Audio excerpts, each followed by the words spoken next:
Because I feel like for years and years I practiced asana, the understanding that it should bring me to a point of being able to meditate. And then once I was able to meditate, I feel like I do asana, but sort of for a different reason. Once you let go of like trying to be a pro and just like let it flow, that's when like it actually happens.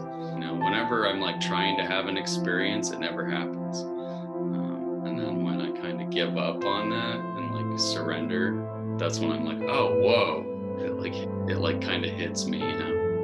This process feels really familiar. Like maybe I kind of do this process every time I sit down to practice. Because it's like if you get kind of like attached to it, then you're forgetting about the goal. So it made me think of that, you know, it's like, don't get attached to it, just go beyond that. I mean, it's like when Faith has talked about using a mantra is like, you know, dialing a phone number for that deity, and then it'd be like the deity being there going, hello, hello, and you're going, you know, 745, 745. Wow. And wait, I need to like know and anticipate and be ready and aware that this is going to happen. You may grab the tool, or you can go, I don't need the tool. I know, you know, what the effect is going to be, and you go right to the effect, and then you're in a position to deal with what's coming at you. Then it's like, what tool do you use to go beyond the being present, to like merge beyond that? That I just stop and just visualize opening up to what might be coming through to me, and literally just be in a state of receptivity.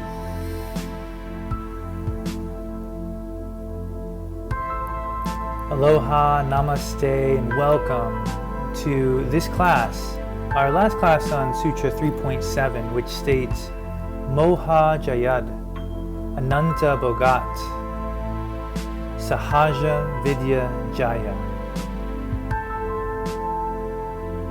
After conquering the field of illusion by destroying its many impressions, one attains the victory of the pure knowledge of consciousness.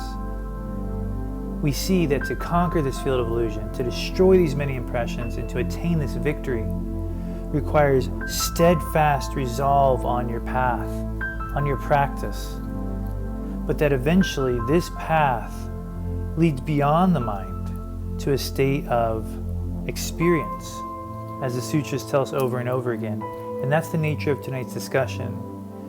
Practitioners talking about and working with this idea of going beyond the mind with their practice, inside their experience, seeing what's possible.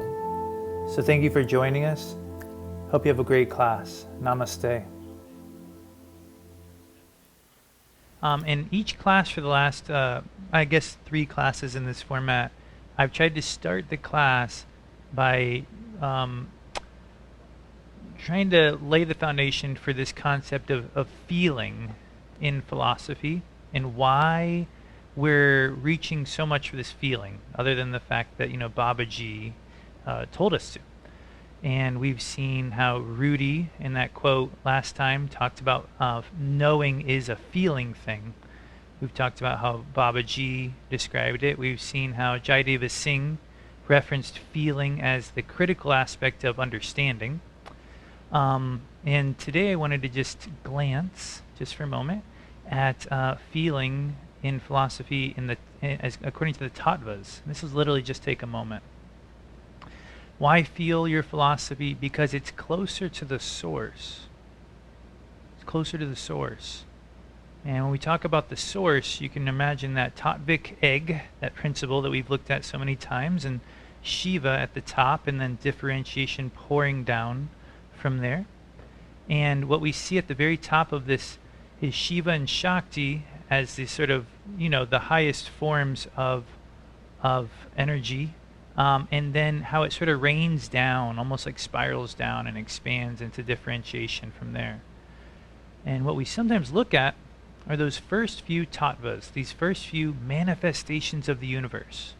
And they look like this: willing, knowing or thinking, and acting. And so this could look like in your life having the urge inside of thirst. The thought arises, I should drink some water. And then the action arises from that to take a sip of water.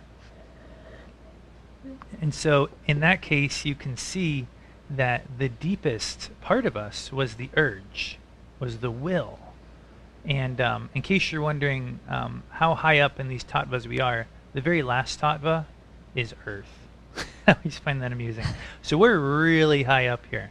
And this second, or third rather, tattva of willing is the tattva of feeling.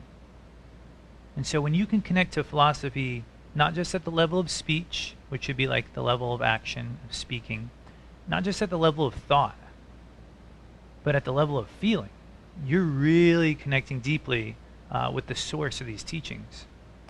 And so we'll continue in that pursuit. And one of the ways that we've been investigating that pursuit, setting the stage for it in our philosophy, is with a little bit of movement. And this is something we've explored in our yoga training for a long time, and it's really, really fruitful. And it's called interosurfing, and it's based on the idea of internal feeling, physiologically speaking, is interoception. So we're going to move a little bit and feel, and then we're going to take that feeling into our philosophy. Yeah, I can put it on. Okay. So take a moment and just close your eyes and imagine all of the energy that often pours through the eyes outward. Imagine it starting to pour inside. Feel the base of your body contacting your chair or cushion, whatever you're on. Notice a sense of support.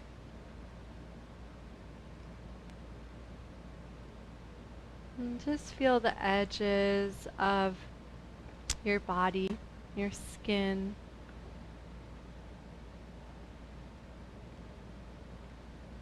And start to notice the rhythm of the breath naturally rising and falling within the space of your skin.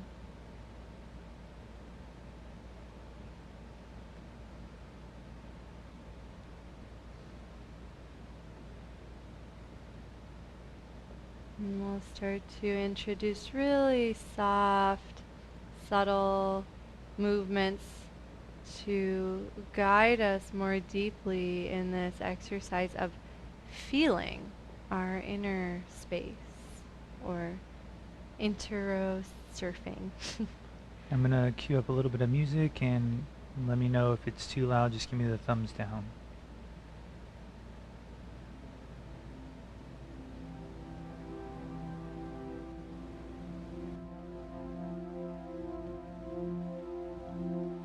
Start by gently melting the chin forward, not trying to stretch, just trying to give your awareness some sensation to feel.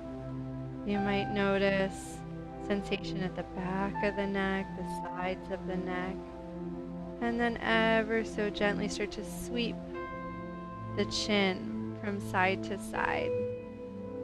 And notice how this changes the sensation in the neck. And try to move even slower. And just notice if that gives you more to feel, more to witness.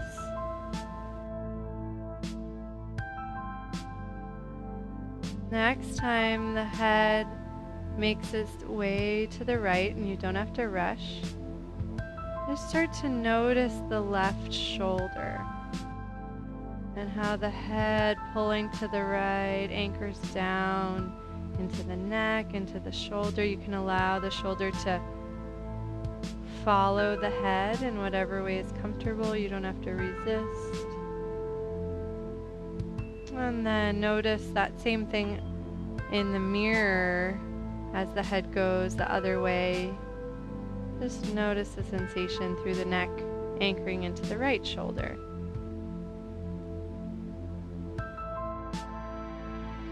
And starting to trace those connections, you can allow the head to circle or explore a more interesting path than that side to side.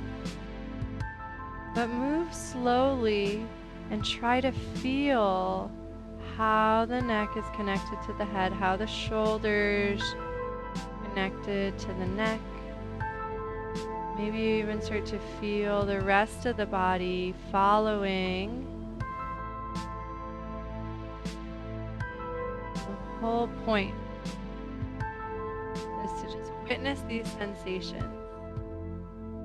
Allow the body to melt and soften, and do this with as much ease and curiosity as possible.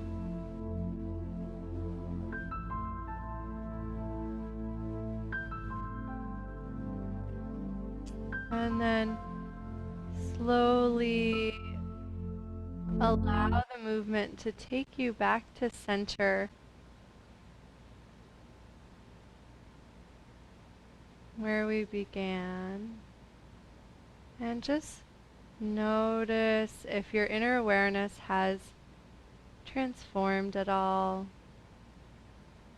And as we start to dive into the sutra, see if you can keep coming from this space of inner feeling, inner curiosity, and witnessing.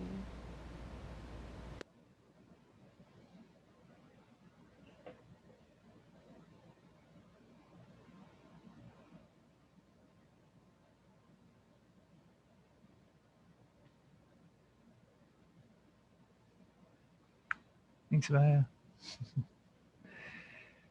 All right. Well, we're going to take this inward gaze right into our inspection of the sutra.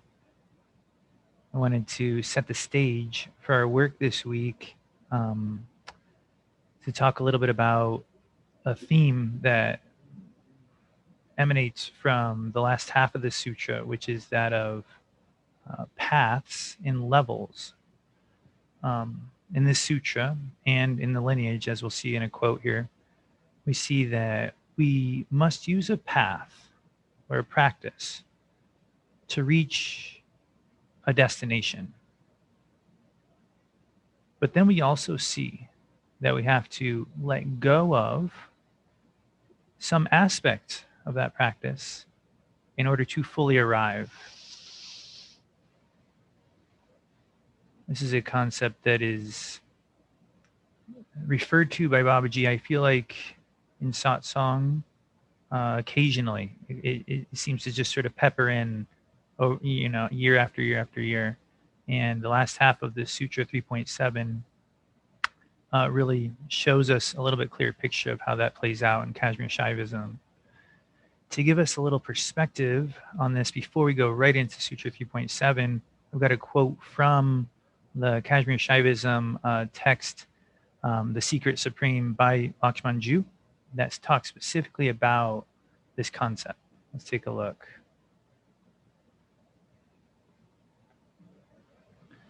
Oh, there's the sutra. We'll look at that in a second. He says, well, do we want to have somebody read it, or should I go for it? That's up to you. You can pick someone. Okay. This is a fun one.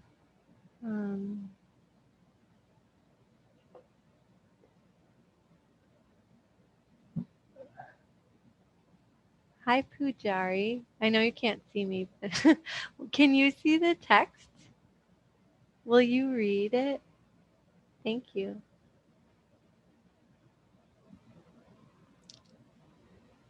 Here in Shaivism, the word path advan has a twofold meaning. It is either that path on which you tread or that path which you must dispose of, must discard. You have either to tread on the path or discard the path. There is no question of realizing God through treading on this path. You may tread for centuries and centuries, and still you will be treading. So you must discard this path, dispose of it, When you do dispose of the path, that is also called Adhavan. Thanks, Pujari. Excellent job. And so here we see the word path has two meanings, essentially. Pujari, sometimes I know it's hard to understand while you're reading, but how did you see that play out in this quote? How do you see the two meanings of the word path? How do you interpret that? Oh, okay. Okay. No problem. No problem. If anybody wants to jump in, you're welcome to. Sure, Anandama. Well, I was kind of trying to relate this maybe to mantra. If mantra is the path to take us deep inside, and then eventually we let it go and the mantra does us, would that be like what this is talking about? Yeah. And we're going to go even, and that's exactly what it's talking about. You're sort of like soaring right to the culmination of what this is talking about. So that's great. Yeah, we use the tool of mantra, and then eventually we have to sort of let go of some aspect of it that we're using in order to experience it in its fullness. And we're going to keep looking at that. And so Babaji always has a way of putting concepts like this into such simple and, practical terminology. So here's what I think is the same concept given to us in satsang by Babaji.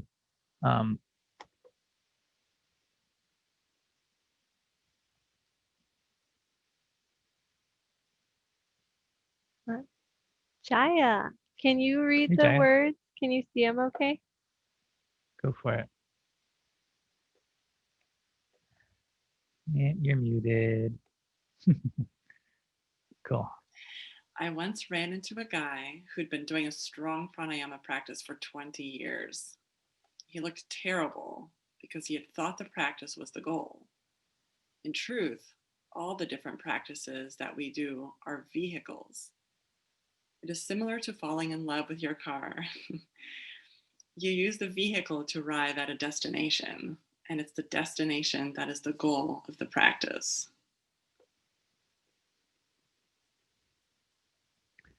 So very similar unfolding of this concept of a path having two definitions, a little bit more practical way of understanding that from Babaji's perspective. And so for a little bit of discussion on this, I want you to just take a moment and sort of reflect on this two-fold meaning of the word path, on the idea of having a vehicle and then getting out of it to arrive at the destination, and see if you can relate to this concept in, I can go back to those other quotes if anybody wants me to. See if you can relate to this concept in something that you've sort of excelled at or worked at in your professional life, or of course in your spiritual life. Sometimes I think it's nice to unpack these within the context of our everyday life because we go through a lot of the same processes. So sometime when you've sort of had this experience of having to let go of one method in order to arrive at this next level. And so take a minute or two. We're just going to leave this as some quiet time for everybody to work. And if you have any questions, of course, you can ask. But just take a moment to reflect and jot a few notes.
Cool. And I invite everyone, if you'd like, if you aren't already, to be in gallery mode for the next part of our session together.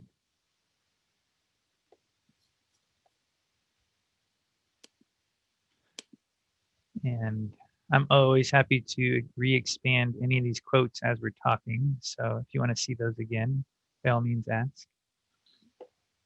And it can be fun. This is something we love to do, to underline a key word in there that might be sort of encapsulates what you were going after. Sometimes not so easy, but a keyword can be a fun way to just start the discussion.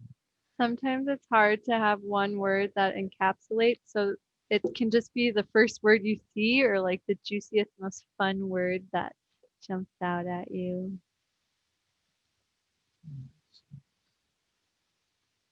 All right.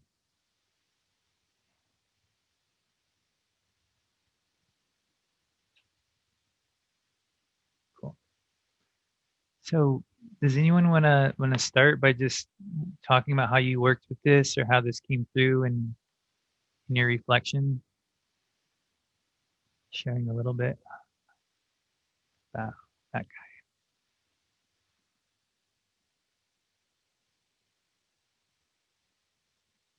Sure, Jaya, go for it. For me, probably the clearest example I could think of was asana practice. I feel like for years and years, I practiced asana with the understanding that it should bring me to a point of being able to meditate. And then once I was able to meditate, I feel like I do asana, but sort of for a different reason. So there was a part of your asana practice that you sort of had to sort of almost let go of in order to realize it's. Yeah, absolutely. Well, just curious, how would you describe that part that you were letting go of? Like, what would you just kind of like an appendage that you don't really need anymore, sort of. But were you still? You mean you're still doing asana practice, but able to do it in a different way? Is that? Yeah, like in a completely different way. Just like much more lighthearted, sort of, with a lot less sort of attachment of like how important it is. I guess. That's you. That sounds like it encapsulates this concept really well. It's like you have to pursue something, you pursue it, and you have to take it pretty seriously to get it. And then once you get it, like you're saying, you can sort of work with it in a much more lighthearted way. I feel like when I see Babaji doing satsang compared to me, he seems like he's much happier in that setting. Like he's really just radiating that space because he's just so like transcended it. That's sort of the goal, we're all reaching for, and the way that we're using our tools. It's just so good at it. You're happy. No, I'm happy. There's just something about, none of us need to compare ourselves to Babaji. It's a great comparison for a goal to reach for, at least.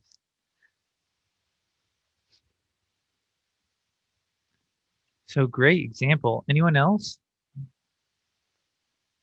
There's a part of me that really wants to call on Meru, because I just feel like when it comes to carpentry, I just wonder. I was just working outside today on finishing up the railings and trim work. I was doing a lot of trim work, and I was just thinking, man, a pro carpenter would do this a lot differently. I felt so by the book, and I just wonder if you feel like there's been any progression like that in your profession. Yeah. I think once you let go of like trying to be a pro and just like let it flow, that's when like it actually happens. Wow. So I feel like it's like that with the practice too, a little bit. Like I used to, when I first started, I thought it was all about the double breath and the circular breath. And that was like the pinnacle of the practice. And then once I kind of didn't, like once I stopped caring if I was like doing that correctly, that's when like I got a lot more juicy morsels, and like when you're sitting with Babaji and you actually just can like relax and like get into the flow, that's when it actually like happens, and when you're not trying to like will it. But yeah, carpentry is a lot like that. I feel like if you are trying to do it, then you're probably not doing that well. But like when you're just like, when you're not in your head about it, then I think that's when it flows.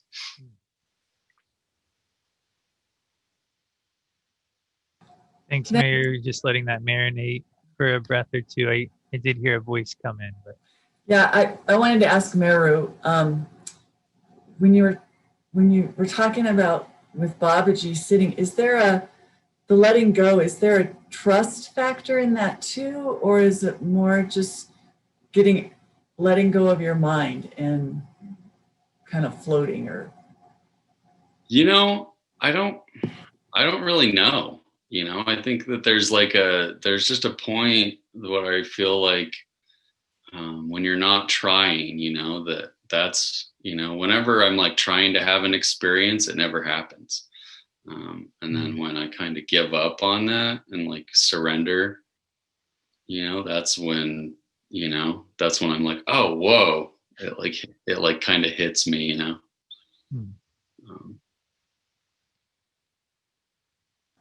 That's helpful. Thank you.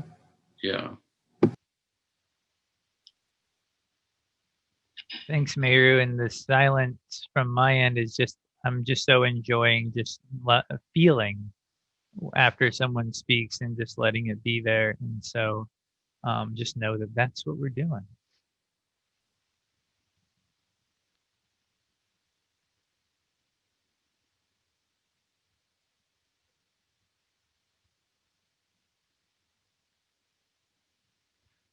All right. Well, we're going to look at this a little bit more specifically from the perspective of the sutra that we're actually, wrapping up today. And it gives us ways to understand these paths from gross to subtle to subtlest, you might say. So let's take a glance. Oh, this is a big quote. So we're going to need somebody that can really read a lot. Someone excited to read a lot. Yeah, we need somebody who can read a lot. You're intrepid yogis. I don't want to. Who hasn't read in a while? Out. Don't be shy. Okay, Geeta, I know you're an excellent professional reader. Will you read this? Thank you.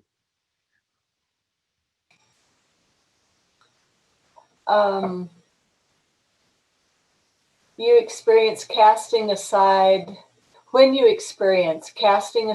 bondage of the bound individual, Pasha, and put your consciousness in your own self, that is God consciousness. Then, after that, God consciousness is also to be abandoned, and you must unite your consciousness in the pure knowledge of consciousness. There, because the mind, mana, is only the collection of differentiated knowledge, samkalpa, you will find that the state where the mind, manas, is not existing at all, unmana. That is a supreme knowledge where you find universal God consciousness, the pervasion of Shiva. There is no greater knowledge, vidya, than this. Wow. Excellent. Let's all take a moment. A lot of different learners. Time to read it. Time to breathe with it.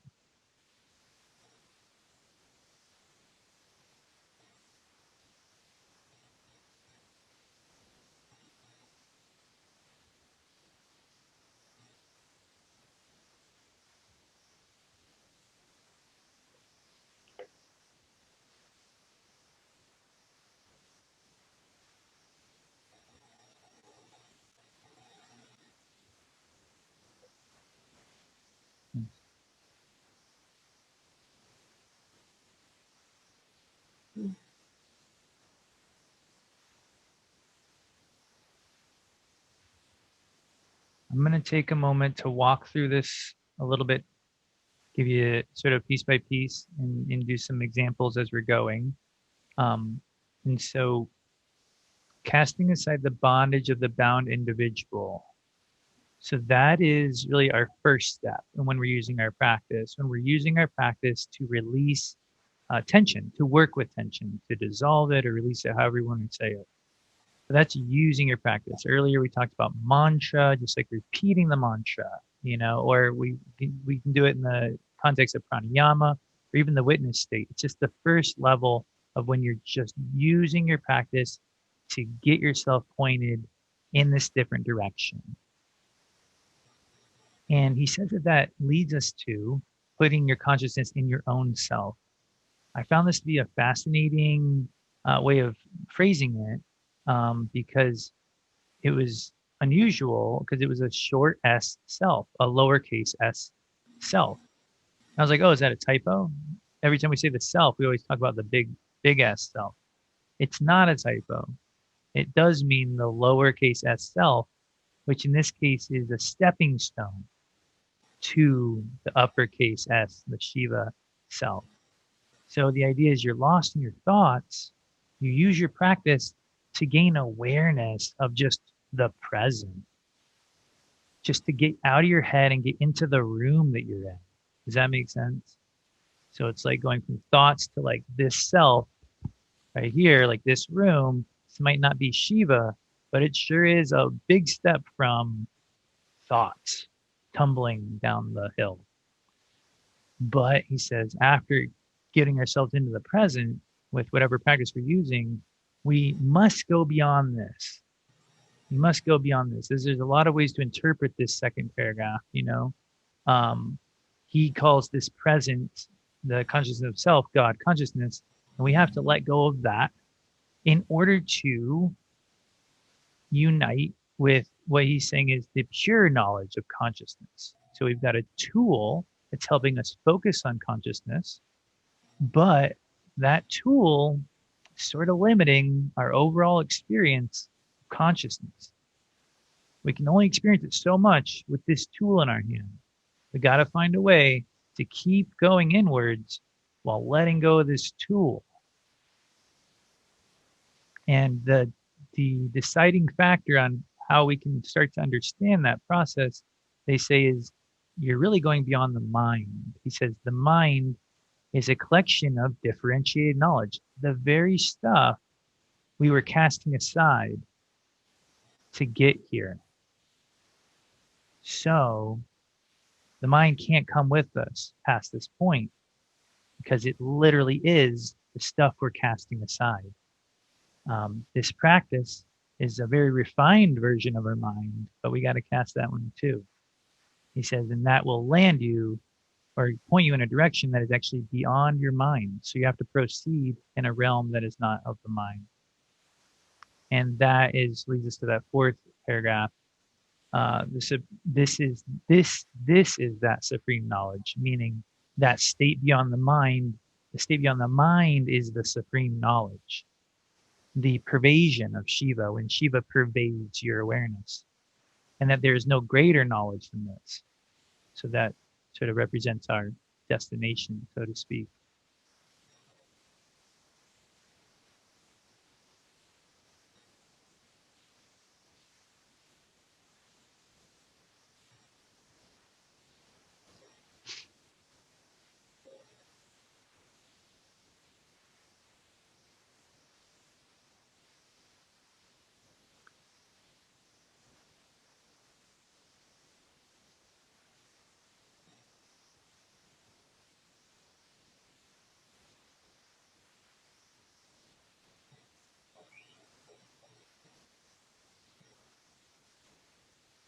So does anyone have any comments or questions about this process that's being laid out?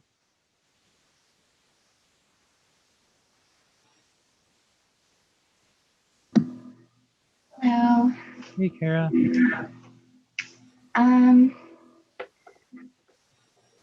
I find this interesting because I've taken many different paths to try to find this per se me, being at 25. And I read a book once who also talked about consciousness in the raft and how a lot of people just stay on the raft. They don't use the raft to go on the other side. They stay on the raft floating down the river. So with that being said, I also compare this to working out. Of course, I'm a personal trainer, and so you want to work out your legs. You can't just do lunges because the body gets used to doing just lunges. Soon you have to start doing different leg exercises. And so I compare this to the path is the path. And, he said, you won't find God on the path. So I don't know. I guess the path doesn't take you anywhere. It's just a vehicle, so per se. That was kind of scattered, but thank you. Thanks for, that's where it starts, right? We have to start our exploration somewhere.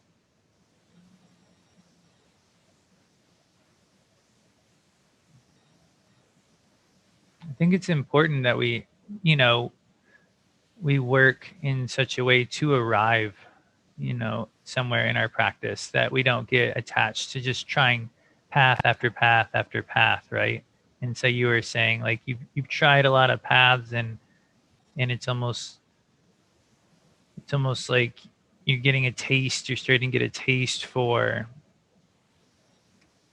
digging a little bit deeper, or really taking one path a little further maybe than you're used to. We might read a book and that might take us a few steps down a path, but then the book ends, and but here you are after doing the trainings with us and attending all these classes and starting to really see where is this path taking me, and starting to get a feeling for the path itself. Now, this sutra does talk about the moment of releasing the path, right? So it's almost like, is that the point? Well, no, a path has two definitions. Getting a feeling for the path is as much a part of it as maybe where we're at in this sutra, where we're sort of letting go of a path in order to see what's on the other side. But I think either one is such an invaluable experience to have, that you really can't purchase. You have to walk. Sort of goes back to the personal training idea of you actually have to do the work to arrive at the destination. You have to do, and nobody looks forward to leg day because there's so much work in leg day when you're working out, because where you're arriving is a pretty big place, strengthening the lower half of your entire body.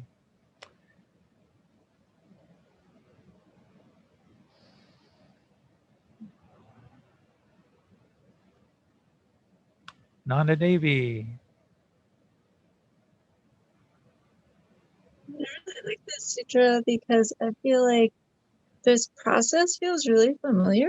Maybe I kind of do this process every time I sit down to practice, Cool. right? Because I'll start first with some mantra out loud, because that's purifying the space and quieting my mind.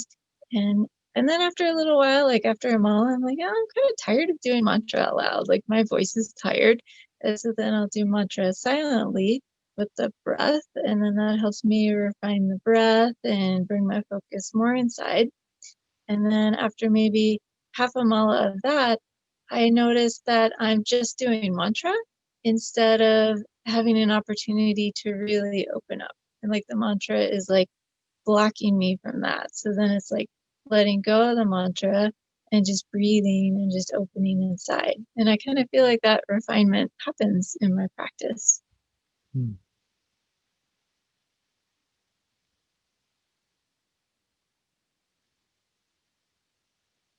It's so helpful to look at it in the sort of within the realm of one sit, and how that actually plays a big part in finding success in our individual sit each day. And then there's the macro, where it's they're in this sutra maybe talking about more of the macro, but I think in this case that's a really, really great way of understanding it.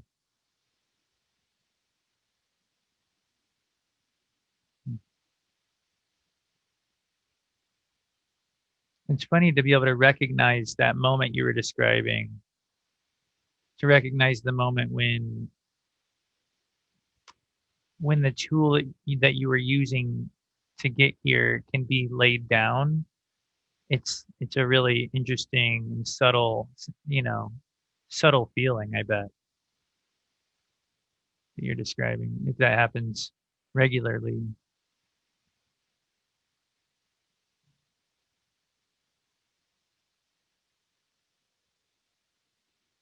Radharani. Thinking about this discussion also reminds me a little bit, made me think a little bit about Sutras 3.5 and 3.6, where 3.5, they were talking about all those steps like the asana, the pranayama, and all these to control the senses and all that. And then 3.6 is, well, but all the cities that you get from that are Maya. Because it's like if you get kind of like attached to it, then you're forgetting about the goal. So it made me think of that, it's like, don't get attached to it, just go beyond that. To not lose sight of the real goal, which is beyond any of that. It just made me think back to those sutras. Yeah, it feels like that's exactly like progression through the sutras. It's what a library she is. It's really, every class I'm like, wow, she's incredible.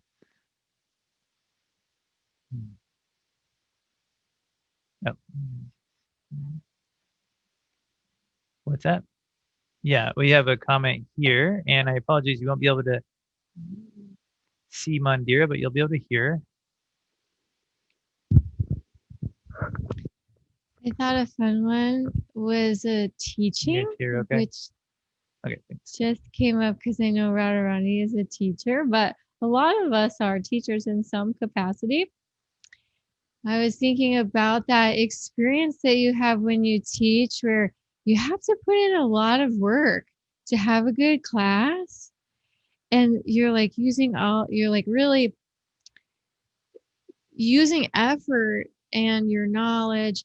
But then there is the moment when you have to transcend in order to articulate clearly in the class. And I know this happens a lot in yoga, and I was a teacher at a university for a while, and I didn't do very well on those days when I didn't make that transition upward.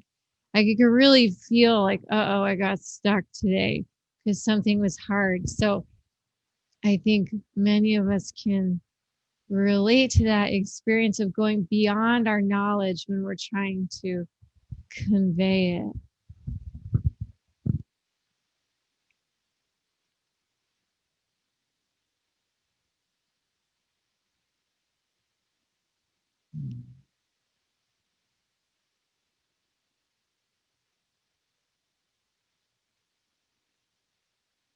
Hi, Devaki. Oh. I wasn't sure if there was a hands up signal there, but I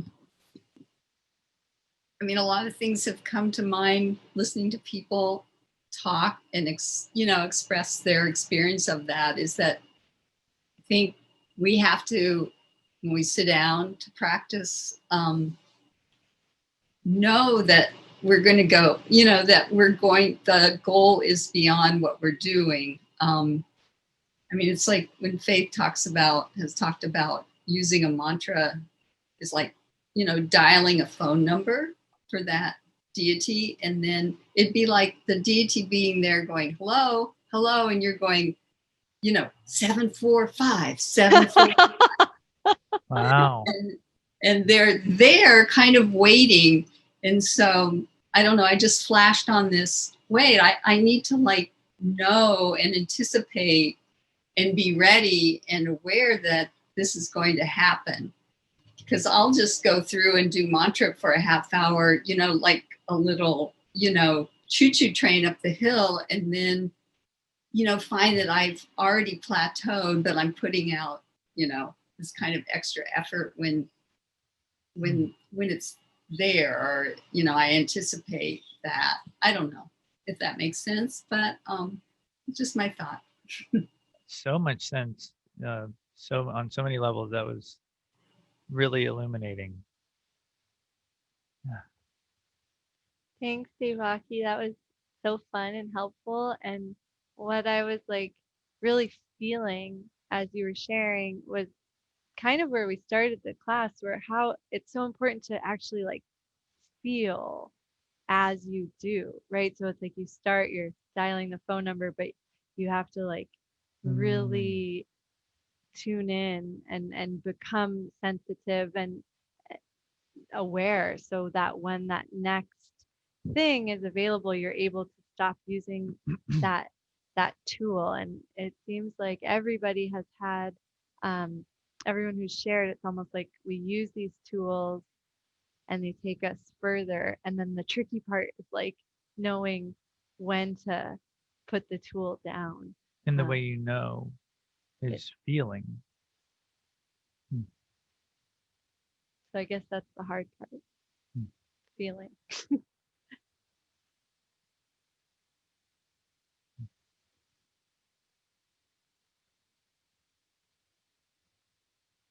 Jaganmati. I have a question. And maybe you talked about this, and I'm sorry if I missed it, but like when you were talking about like not officially in your practice, like not when you're sitting on the cushion, but just like in your life, when you start to become present, and then you're really like in your body and you're in the moment, but then you let that go and you move beyond that. Like, can you talk about that process, like in your daily life?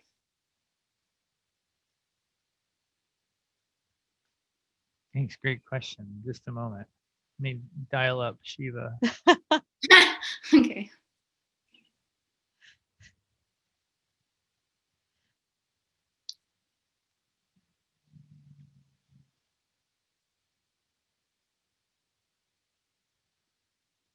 I think that's a great question for the group, huh?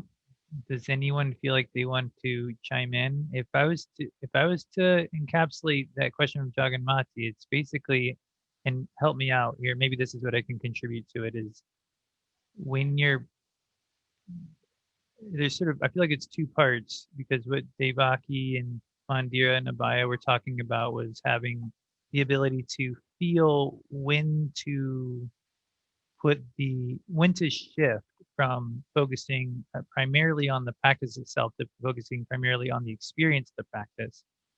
And then I feel like you were asking, how do you recognize that shift in your practice on a daily basis? Does that sound like it's in the right direction, Jagamati? Do you want to refine that? Did I miss something? I think it was during the day, like literally, not literally during the day. Oh, yeah, fun.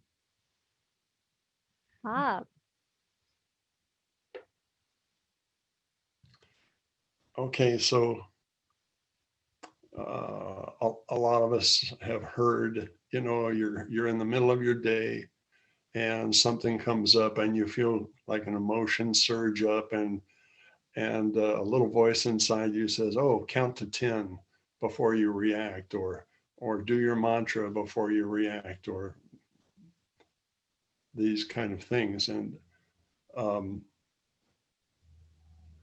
after a while, you don't need to actually count to 10. You may not even need to use your mantra if you recognize the place that your mantra always takes you, or the place that counting to 10 takes you, some place. And you can use this in your daily life all the time, where you don't, you may grab the tool, or you can go, I don't need the tool. I know, you know, what the effect is going to be, and you go right to the effect, and then you're in a position to deal with what's coming at you. Does that make sense? Yes, it does. Again, just let the moment have a little space, a little bit of breath, because that made a lot of sense.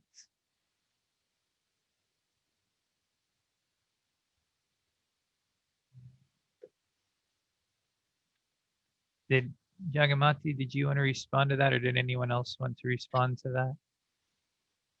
It made me think more about the question that I had, in that, like, so I feel like lately I've been able to really be present, which is different than before, maybe we'll say.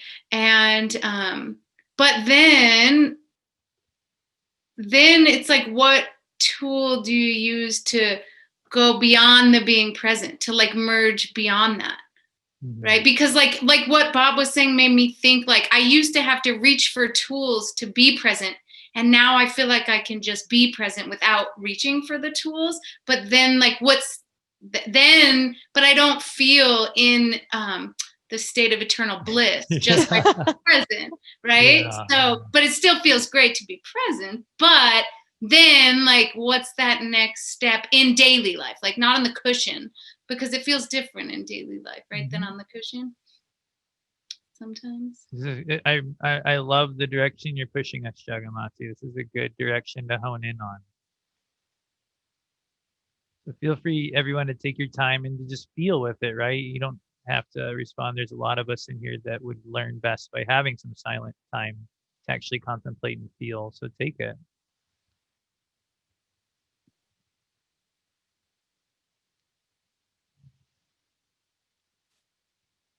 Well, I find it helpful just to be quiet and to stop as soon as I recognize that my mind is busy and I'm trying to figure what to do next, or even trying to be quiet, that I just stop and just visualize opening up to what might be coming through to me, and literally just be in a state of receptivity.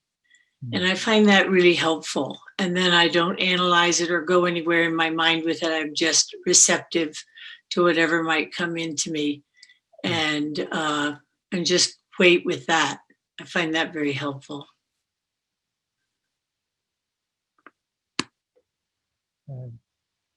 Good.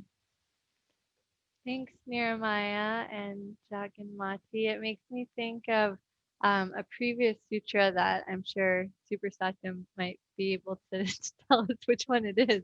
But it's about like preparing for the reception. Oh, yeah. And it's like you can't control when Shiva consciousness is going to like emerge. From its cryptic cell is how the text put it, remember? No.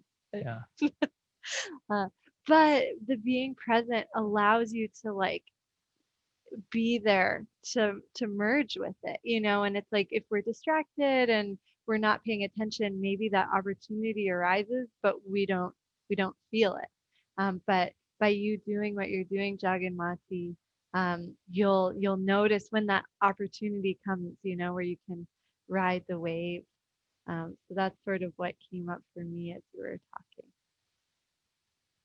And then the opening up, as Nirmaya described, sounds receiving, really helpful. And Jagamati, I wanted to add in, as I've been preparing for this and working with this sutra over the last, you know, however long I've been working with it, it's been a while.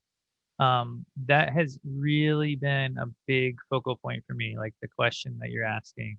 And because I feel so similar, where it's like I can pull myself into the present, but how do I go to that next level? And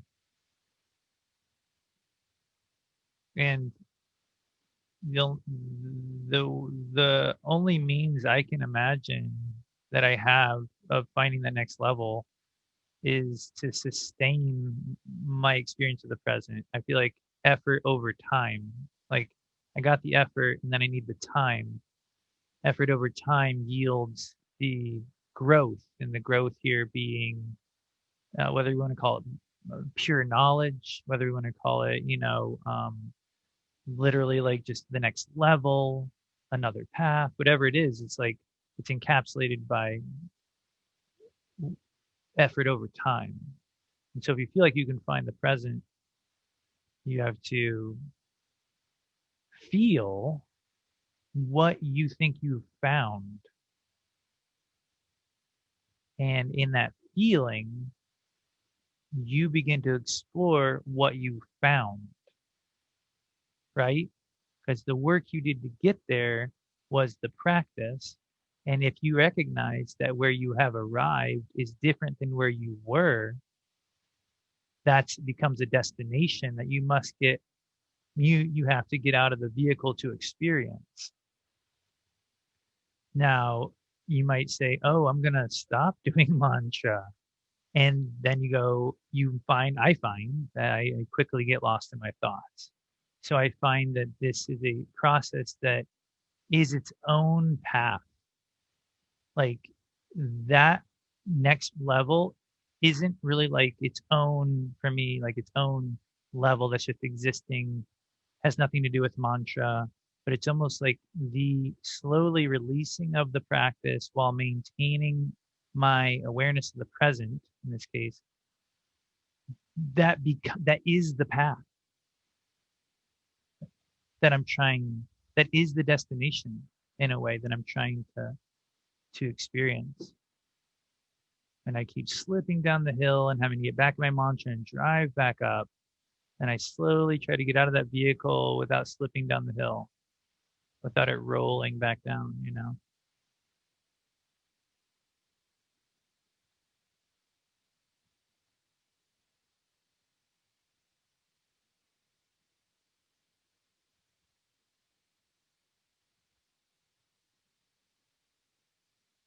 And we have somehow, this class should be a little longer, but we've somehow come near to the end.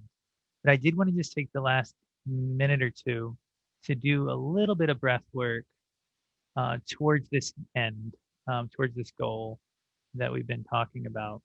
And so just take a moment and go ahead and regulate your inhale and your exhale so that they're smooth and even. Smooth and even. As Bob was talking about earlier, you're welcome to count. You can count up as you inhale and then count back down as you exhale, or whatever way of counting that helps you. You could do mantra, of course.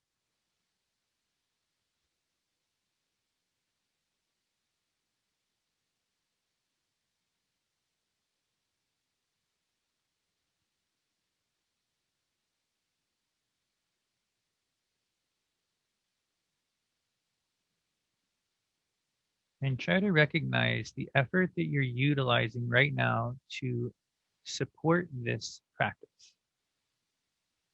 Just try to feel the effort you are using.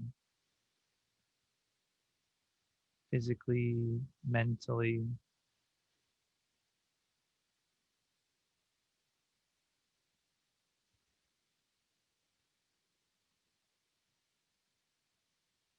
And now try to feel the experience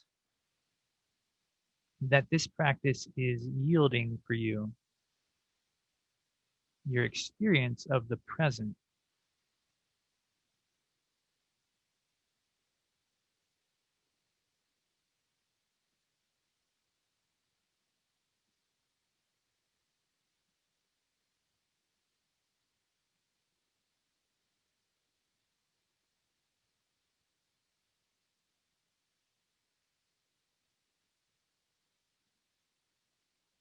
And finally, allow yourself to shift more and more of your awareness into the experience and just allow your effort to naturally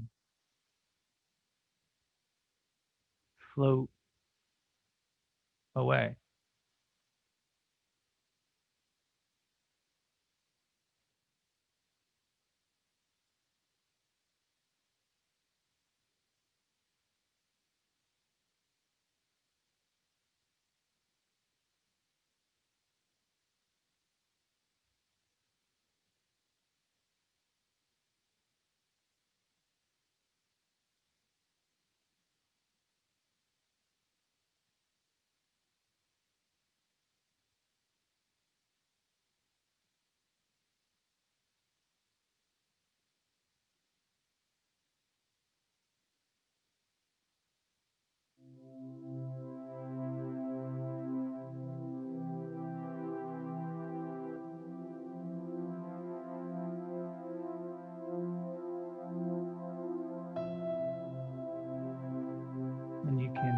deepen your breath flow a little bit.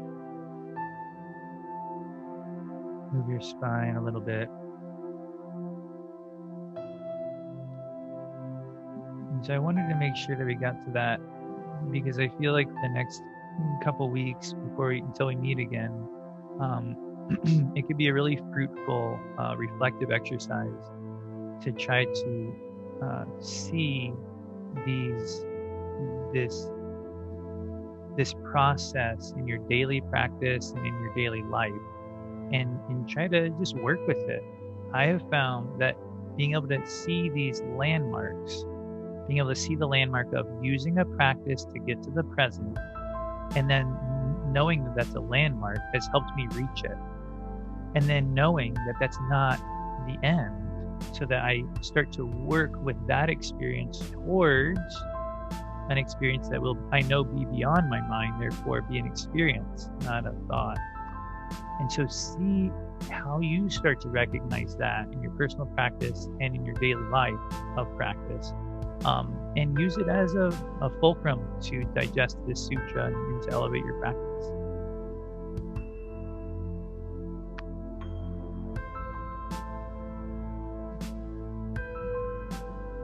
So thank you so much, everyone, for your attention. That really went fast. I am speechless. Namaste.